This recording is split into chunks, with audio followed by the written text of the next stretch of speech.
Previous video mun yi bayani akan anatomy of the heart, right? So yau za mu yi bayani akan blood vessels. Kafin in yi nisa, blood vessels yana da system guda biyu. System na farko akwai arterial system.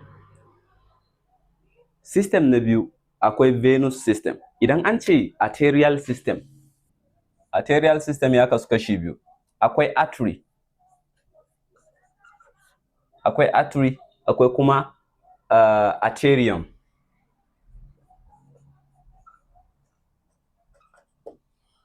Artery, kafin mu ce komai, menene artery? Artery shine vessels, okay? Dazu mun yi bayani akan menene blood vessels. Blood vessels shine bututu da yake ɗaukan jini daga wani waje zuwa wani waje. So wannan artery purposely shi yana ɗaukan oxygenated blood ne. Okay, za mu zo mu san menene oxygenated blood mun fara magana akan physiology of the heart. Shi yana ɗaukan oxygenated blood ne daga ina? Daga heart, daga left side of the heart, daga left side zuwa ina? Zuwa sassan jiki, zuwa tissue kenan. Okay, shi yake ɗaukan duk wani nutrient da wani glucose ya kai ma tissue. Aikin mene? Aikin artery kenan.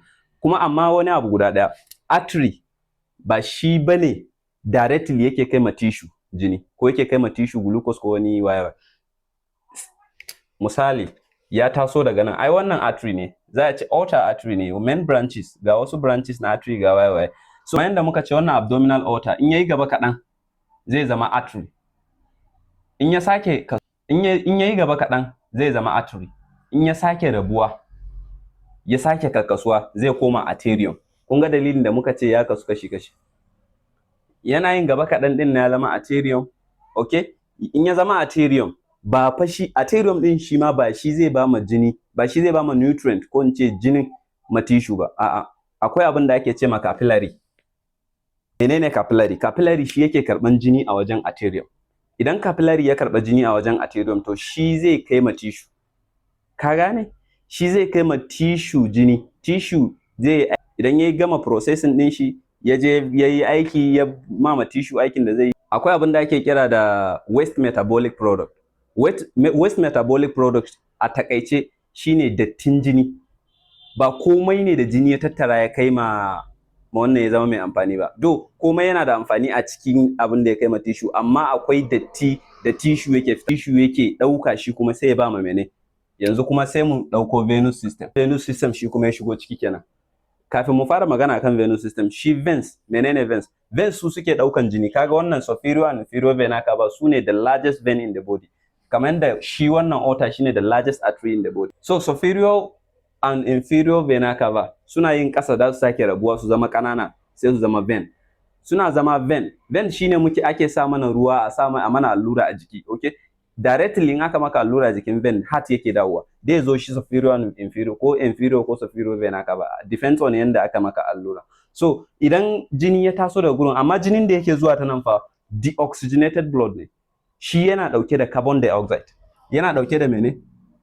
Yana ɗauke da carbon dioxide. Amma jinin da aka kai ma tissue fa shi oxygen ya ɗauka ya je da shi. So da mu je mu ga ya ake yin exchange tsakanin capillary da kuma vein, da kuma venous.